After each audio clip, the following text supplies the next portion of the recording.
Hey everyone, welcome to the Growing Small Towns Show. This is episode 101. Guys, we made it. We made it to 100 episodes, which, we had moved to a bi-weekly recording schedule. Gosh, I don't know, over probably about a year ago. So it's taken us a while to get to 100. and just with kind of the busyness of life, we find ourselves off our schedule sometimes. But I'm really, really proud. I'm proud of us. I'm proud of my team. And I'm just proud that we've put together a show that you guys continue to show up to listen to. So today, to commemorate this, per usual, I'm coming to you with a solo cast that specifically is about the mental and emotional side of doing the kind of work that I have been embarking on in the last year and a half. And so many of you that listen to the show also are doing every single day. When I started Growing Small Towns, it wasn't just about getting more people to move to my community. That's definitely what I hope is going to be an eventual byproduct of that. If we don't attract people to our communities over time will die because people die, right? So we either need more children to be born, which I think all of us can just kind of own the fact now that our birth rate is not outpacing our death rate. Pretty much anywhere. I mean, globally even. So short of, again, creating more physical humans through procreation, we have no choice but to start thinking about how do we recruit people to move to our places. So certainly that's a goal. But Growing Small Towns is not just about the growth of the actual population. It's about the growth of the individuals that have already chosen to reside here. It's capacity building, horizon broadening, mind opening, heart opening. When we learn new things, we approach things differently, we get different results. And in a town like mine with 1,800 people, if you're involved in a lot of things, which most of us are, then all of the things we touch get better because of that growth of even an individual person. And so I think that's the power of human potential that I think we have an opportunity to tap into. And that's what Growing Small Towns is actually about. So it would only make sense that when I grow, which I'm growing constantly. There's constantly a tension in my life that makes growth of myself possible. And a lot of times that tension looks like failing. It looks like suck. It feels really sucky. And it feels like a lot of valley dwelling instead of, always climbing peaks. So it's very, very much an up and down thing, right? And that's being a business owner without question. And I think it really is kind of expected in the work of community development or any sort of community work. It's just, you've got really high highs and pretty darn low lows. So today I want to talk a bit about vision and how to hold the vision. If you're doing visionary or kind of bold and maybe out there, that's in air quotes. There's going to be a few air quotes in this one, just so you know, if you're doing that kind of a work in a small place. So these are things that I've actually learned, and this is almost real time. One of them happened just this morning. So real-time lessons for you. Some of this is therapy again. I tell you guys all the time, I'm in therapy. I believe in therapy. And when my therapist tells me something that I've got on repeat to myself, I think, gosh, this might be valuable to somebody other than just me.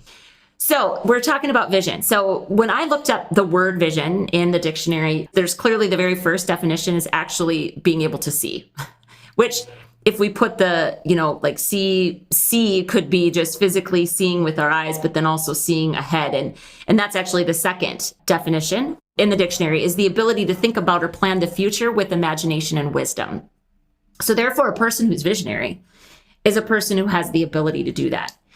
So I am not going to sit here talking to you and say, I am the most visionary person ever. I'm not.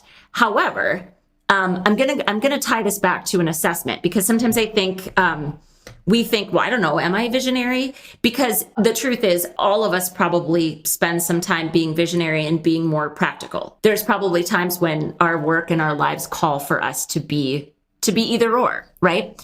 So you all know, if you know me at all, or if this is your first time listening, welcome to the Growing Small Town Show. We hope you want to be a fan. We would love to hear from you. I'm kind of an assessment junkie. So most assessments, and by assessments, I mean like personality assessments or leadership profiles or, just any of those things that help us discover things about ourselves, I find them fascinating. Most of them have some flaws or biases, one way or the other. But, if used with some intention, they all can serve a purpose. So the specific one I'm going to draw your attention to here is the Myers-Briggs Type Indicator. So the MBTI is what it's often called.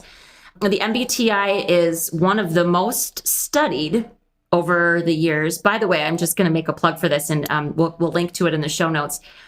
There is a documentary, and I honestly, right now, I'm going to have to look it up. I can't remember where my son and I watched it, but it was about how sometimes personality profiling can be used to discriminate against people in employment. And so it's a documentary. I think it's on HBO. We'll find it and link to it. It was kind of fascinating, kind of the dark side of personality profiles. So again, you can use these things for nefarious purposes. For the most part, people are just trying to figure themselves out a bit more. Each letter, so with the Myers-Briggs, you get a 4-letter type. And there's 16 different distinct personalities that can be arranged from this set of 4 letters. By the way, we'll link to this as well, but I would recommend 16personalities.com if you want to get your free Myers-Briggs type indicator, if you just want to know what your 4-letter type is. So each of the 4-letter types represents a dichotomy. So dichotomies are basically like you could call them 2 opposing ways of approaching the world. They're not exactly oppositional, but they're just 2 different ways of looking at the world. And you, through a series of, and I don't know how many questions this particular assessment is. It depends if you do a kind of a cheaper one or a free one versus doing a paid one. But your answers are going to help determine, according to this scientific assessment, where you are on either end of this dichotomy. So they really are more of a spectrum than binary. It's not as if like you're just this or just that. But when you answer these kind of free of any distraction, that's a big thing. Make sure that you have the time to do this. It will reveal to you probably a preference for one end of that spectrum or the other. So I'm not going to break down the Myers-Briggs fully here. I'm really just going to draw attention to the second dichotomy, which illustrates the kind of information that we prefer to use just in general, like when we're taking in information. So the actual letter, the dichotomy, is either an S for sensing or an N for intuition. Okay, so I'll ask you a few questions. I mean, I know what I am. I'm going to get to that in here in just a second. But so do you pay more attention to information that comes in through your 5 senses? Or that would be sensing. Or do you pay more attention to the patterns and the possibilities that you see in the information that you receive? So again, they're not binary. It's not like you're either or. Every single one of us has to live in both worlds because life dictates it. But a little more on sensing. So paying attention to physical reality, what you see, hear, touch, taste, and smell. If the following statements, these would be things that would apply to you if you were a sensor. I remember events as snapshots of what actually happened. I solve problems by working through facts. I'm pragmatic and look to the bottom line. I start with the facts and then get a big picture. I trust experience first and trust words and symbols less.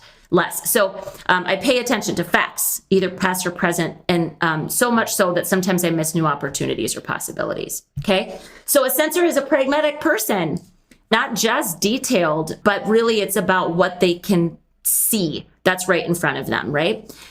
Intuition, on the other hand, so this is the end. This is people that pay attention to the impressions or the meanings and patterns of the information that they get. So these are the kinds of things that you would agree to if you were high on the intuitive scale. So I remember events more as an impression of what it was like than the actual facts or details. I remember events by reading between the lines about their meaning. I solve problems by leaping between different ideas and possibilities. I'm interested in doing things that are new and different. I like to see the big picture first and then figure out the facts. I trust impressions and metaphors more than what I've actually experienced. And sometimes I think so much about new possibilities that I never look at how to actually make them a reality. So you can see how, and this is why I always find these things fascinating, because as my therapist once said, it's tricky down here. Being a human is tricky. And these are just one lens through which to view this. And again, it's not perfect. It's not perfect, but it certainly can give you some information. So I'm guessing just listening to those two things, you can see where and imagine where some serious conflict can happen between individuals. And again, the name of this podcast episode today is Holding the Vision. So you're probably going to be able to guess where I tend to land on this spectrum. But so with the paid assessment tool, you get a range that actually identifies the strength of your response on either end of that spectrum. The range for the Myers-Briggs dichotomies on the paid assessment that I had taken, and I've taken it several times and I'm always the same, which is kind of fascinating. It's from 0 to 30 on either end of the dichotomy. So it's 0 being in the middle, and it's not like left or right, because that tends to make you feel like one's right and one's wrong. That's not it at all. So sensing tends to be on the left-hand side of that. So 0 to 30 on sensing, and then same point, 0 to 30 on the right side with intuition. I scored a 30. I can't become more of an intuitive individual than I am. So this is all fine and well. We need people like me, but as a person who loves to make meaning of the things that I see and find patterns, I'm not going to lie, I often find myself really frustrated by the patterns that I think that I'm seeing, the meaning that I think I'm making in my small town. So I want to share a few things. They're tips, I guess. They're things you can think about, ways that you can approach people. A couple, well, at least one is like something you can actually do. But these are four different distinct things that you can do or think about to help you hold a vision, even when others can't or don't. So it's funny, right? Like, I'm sharing these because the way I see it, if we're visionary people, we always have choices about what we want to do about stuff, guys. Always. We always have choices. So the first choice is to continually be pissed off that everybody else isn't keeping up. Right? Like, come on, like, this isn't that big of a deal. It's like so exciting, and just get with me on this, right? And I definitely spend some time living here. I get really frustrated. Or, we could insist on trying to change people or persuade people. We could try to convince people that where we're trying to take everybody is a great place to go. Or because I feel like neither of those two options are really all that productive. The other option is to try some new things myself to see if I get better or different results. And I joke here, like, I might be a touch crazy, but I'm not actually insane. Am I right? Like, the whole definition of insanity, doing the same thing over and over and expecting different results. Well, if we feel like we might be going a little bit crazy, that's when it's really time to go, okay. And I'm not talking clinical diagnoses here. Yeah, I'm just talking your run of the mill. You feel scattered, you feel misunderstood, you feel like the kind of standard stuff. The only option we have is to try something new.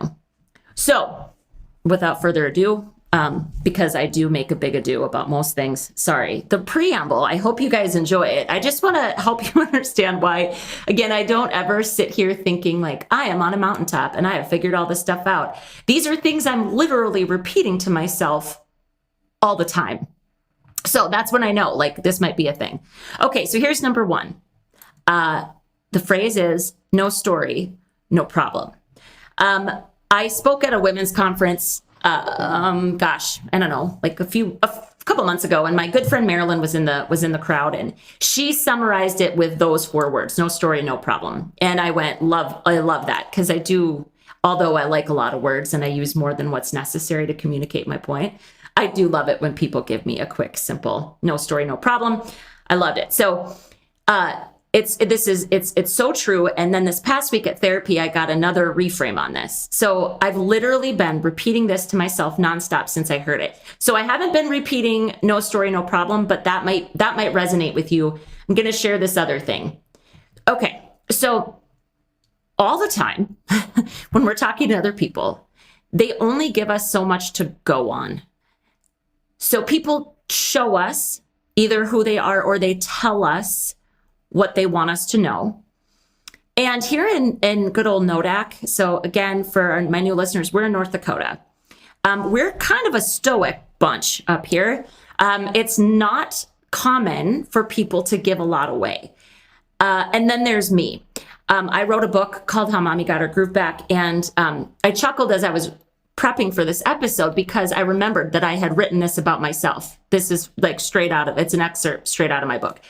So if I were a book on a bookshelf, I'd be the worn, well-read book with a broken spine. The book refusing to close all the way, popping back open as soon as you set it down. I have a tendency to give too much away. I share. Okay.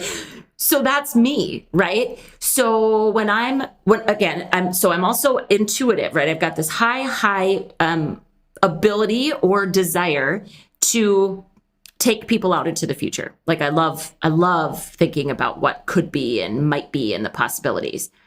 And then I'm also a sharer. So you're going to get all my feelings at the same time. And I realize as I say all of that, I don't sound like the kind of person you actually want to hang out with. That's okay. There's room for all of us, guys. It's fine. Okay, so what does a person with a 30 on the intuition scale of Myers-Briggs do with people that give very little away? What do I do? I fill in the blanks naturally. And the things I fill those blanks in with are fanciful at best. So I was sharing this with my therapist because I was having a particular challenge with an individual in my life. And here's how she described it. She said, okay, Rebecca, imagine that you're sitting with a person and they're holding a deck of cards. And now I'm going to say it right now. This metaphor will fall apart if you start trying to say like, well, what game are we playing? Are we playing Texas Hold'em? Are we playing blackjack? Like, it doesn't freaking matter. Okay, guys, metaphors are always a little bit loose, but I still think there's a lot of value in this. So she says they've got a deck. They're holding a deck. And she said, throughout, your relationship, maybe it's the first time you're meeting them. Again, like imagine me, I would be like, here's my deck of cards because I don't see a whole lot of value in holding cards close to the vest. It's just not who I am. But you might have somebody else that's like, they look at their top card and they go, do I want to flip this over and show it to her, right? So throughout your relationship, maybe it's the first time, maybe it's the 15th time you've met with this person, they still get to control how many of their cards they decide to show you. So no matter how, okay, you can like imagine this, right? They show, let's say they flip over, 3 cards, right? And you can see them all. You can see the rest of the deck. And all day long, you can guess. You can guess what the rest of the cards are. Like you have no way of knowing. You have no way of knowing if it's a full deck of cards. You have no way of knowing if it's a mixed deck of cards. You have absolutely no freaking way of knowing what is underneath the cards that they have flipped over. You have no way of knowing because you cannot see them. And until the next person shows you what's next, or the next however many they decide to share, you have no way of knowing what it is.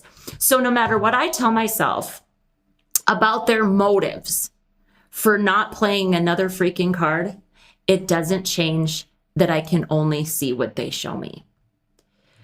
So this is the thing that I've been repeating to myself since my therapist gave me this analogy. I kept saying, I can only see the top card. I have to make my decision about how to work with this person based on what they're showing me, not what I think is there. So this is about facts. This is one of those tips for those of us that don't deal with the senses. We literally take the facts, the senses, the card I can see, the card I know it is. I could even touch the damn card, right? I can see it. I can feel it. If you want to smell it, I don't know if you want to lick it, you could probably taste it too. Like you guys, you can see it, right? It's right there. That's the fact. That's the only fact. So no story, no problem means just think about the story that you're adding to the facts that are presented there. It is incredibly human to add meaning to the things that we see. We all do this. But as a fellow meaning maker, let this reminder serve you well. If people are only showing you the top card, use that as the basis for what to do next. Does that card play well for you? Can you make use of that card? Is that card helpful to you? If it doesn't and they're not willing to show you more, it really is okay to move on. Okay? So it could be, so here's like the meaning piece, right? It could be that they don't trust you enough to show you another card. Or it could be that they've been burned 1,000 times by people by showing that next card. It could be that they think your idea sucks. Or it could be that they're deeply afraid of change. Can you see like the meaning? It's the meaning that we add to the stuff that people give us that determines how we feel about them. And actually, it doesn't matter. It doesn't matter at all if they're unwilling or unable to flip another card over for you. You can use what they show you to determine if you want to stay in the game with them or not. So literally, I have been walking around when I find myself feeling like, again, because I tend to get in this like convincing mode, which is really unattractive and super unhelpful and unproductive. I can't force people to see what I see. And that's totally okay. So, again, going back, if you didn't listen to my change making in a small town solo cast, that was also straight out of therapy. Straight out of Compton, straight out of therapy. That's what this is. I should almost call my new podcast Straight Out of Therapy and then just tell you all the good things I learned. Oh, guys, it's so tricky down here. So if you didn't listen to that, it can guide you a bit on how do we kind of lay more of the foundation for change. So if you've got this person and you haven't presented them with anything new, why should they flip another card over for you, right? You could maybe, and again, it unless you're going to ask the question, why won't you tell me more? Why won't you? I mean, those are really direct questions. Depending on the nature of the relationship, you might have to do that. But if you ask, like, why won't you share more with me? And they say, because I just can't or I won't. Most of the time you ask a person that, they don't have an answer because they don't actually know. So again, you can either continue to try a different route, give them different information, present the information differently, bring them along to have them see something, feel something, try something, whatever. We're going to get to that actually, number 4. But short of that, maybe you just have to recognize that they're maybe not willing and maybe not able, and the motive doesn't matter. Use what's actually been given to you. Okay, so again, number 1, no story, no problem. Okay, number 2, along the same line, assume good intent. So this is something that I think is pretty readily shared, but it fits beautifully with the point above. If people will not show us their motives, the best that we can do is guess. So how about instead of writing sad and desperate narratives about why people are acting the way that they are, just decide to believe that it's not because they're the scum of the earth.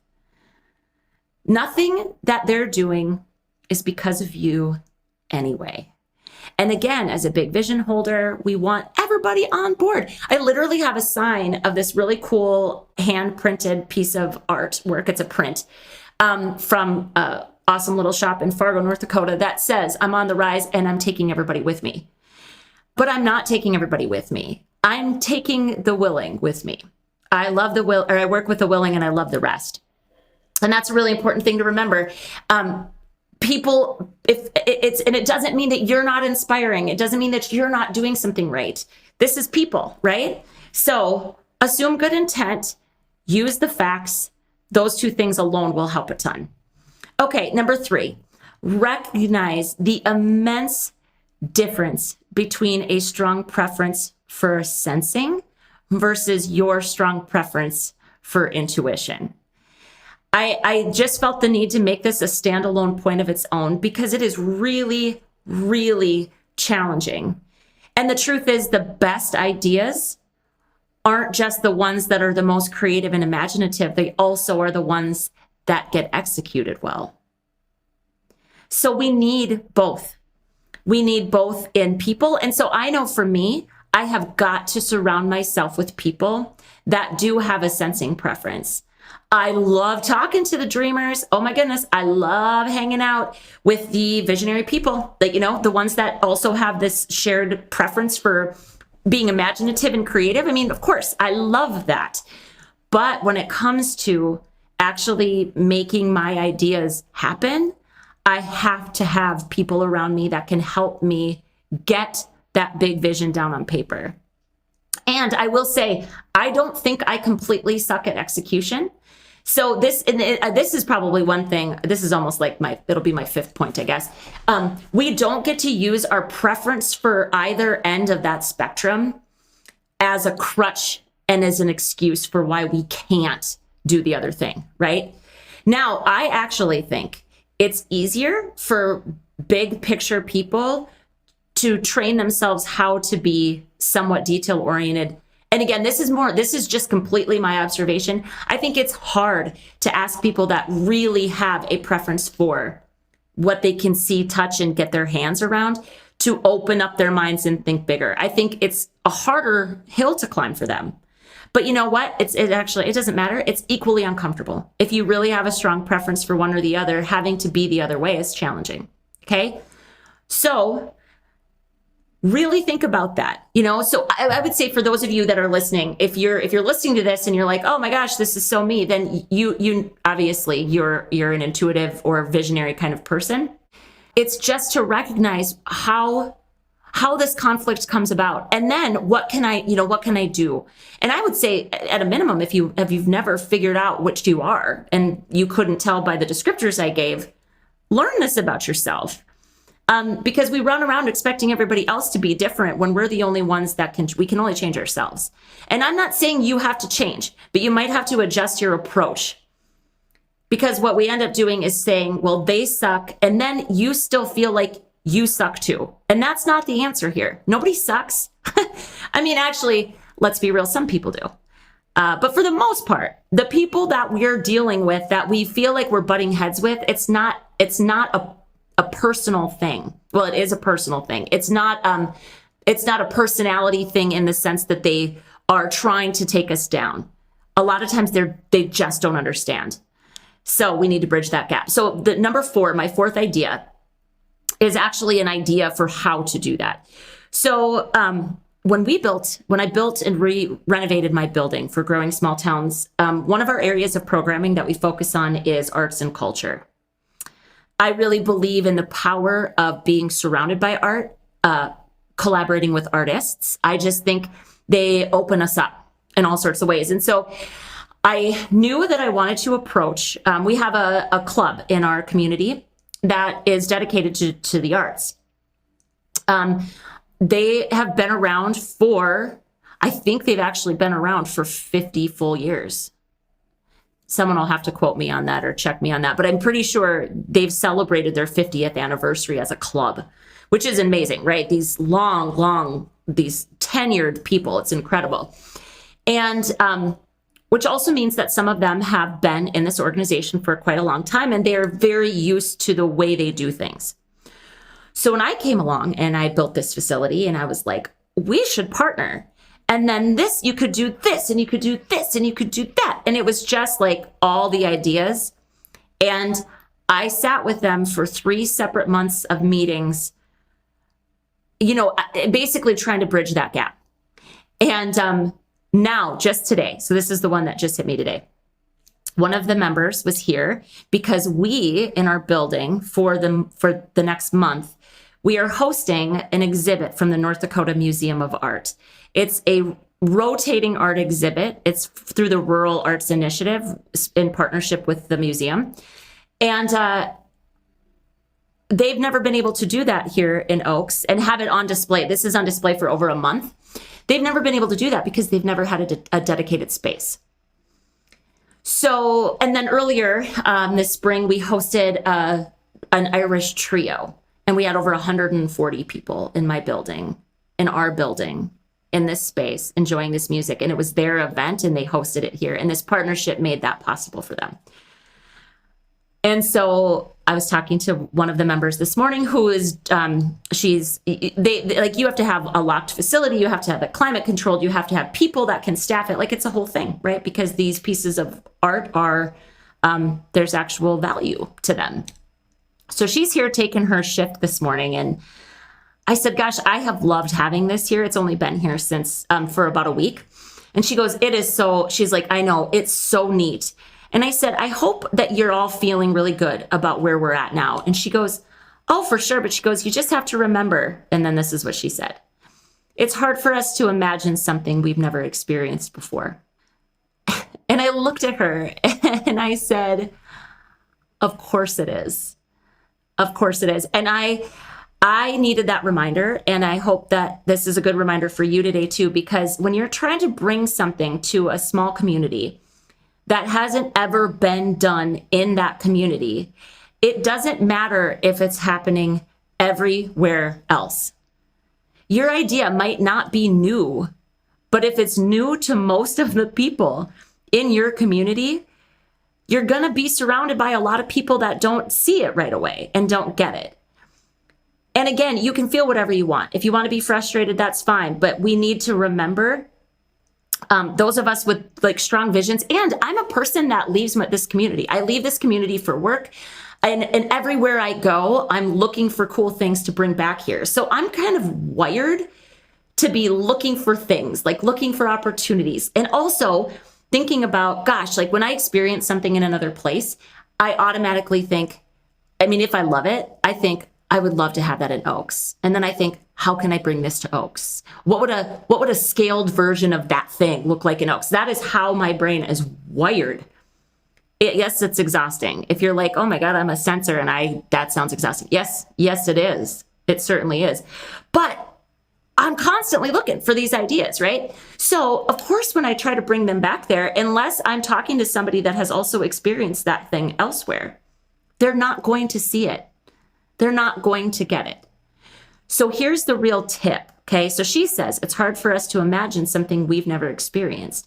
My question is this: is there a way to let them experience it? Is there something you could try, something you could do? Is there a way to let them, think of the five senses, right? Is there a way for them to see it? Is there a way for them to touch it? Is there a way for them to taste it or smell it, or hear it? And again, acknowledging that not all of that applies, depending on what the thing is that you're trying to do.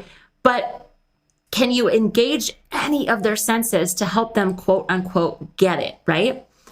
After 6 months now of hosting events here, letting these ladies use our space, kind of have the freedom to brainstorm a little more broadly than they've been able to do in the past, because this space is theirs now, collaboratively, they are starting to get it.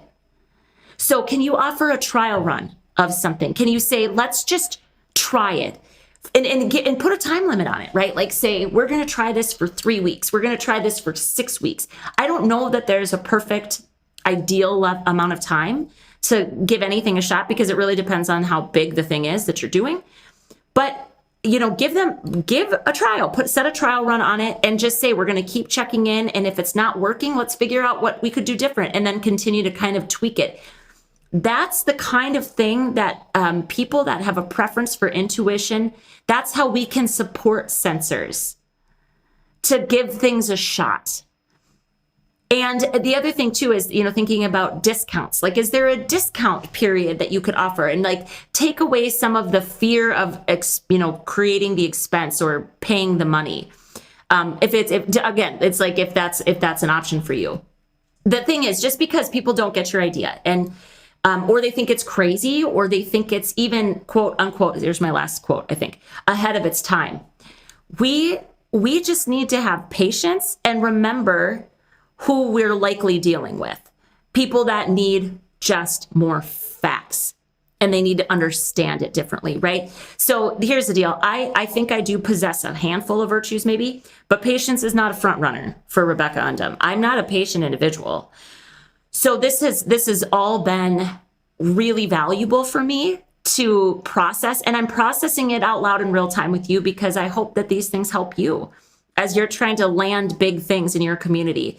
This coming Thursday, I'll be speaking to another community not much bigger than our town, and this is what we're talking about, is how to do big things in small steps. Some of this is going to become a part of that, because it tends to be that the people with that visionary mindset are the ones that are going to really swing for the fences, and that's great.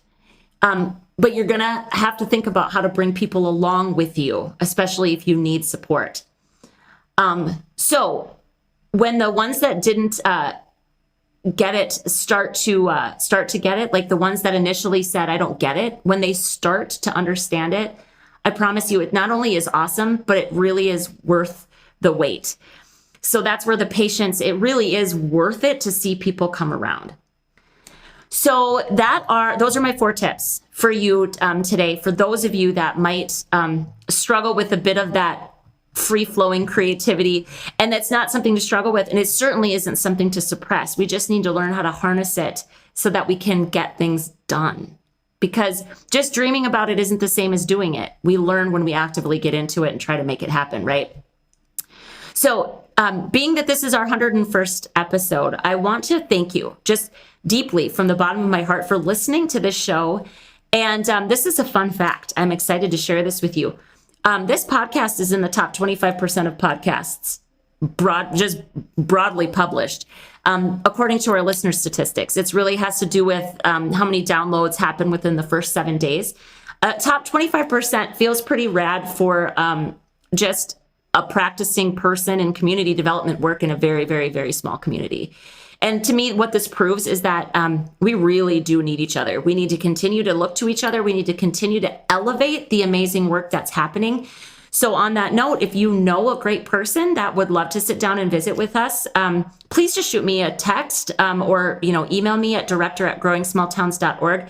Elevating the work, that's what this is really about. And reaching into the tiniest little pockets in the most rural of places all over the country. We are so honored to tell stories together. So friends, until next time, just keep doing what you can with what you have right where you're at. You are awesome. And I can't wait to continue to hear your stories. If this episode spoke to you, by all means, shoot me a message, let me know. And of course, share it widely with the other people that you know that are doing this kind of work too. It is so challenging because it is, in fact, quite tricky down here, but it is so worthwhile. And I am so stoked to be on the journey with you all. Okay, guys, see you next time.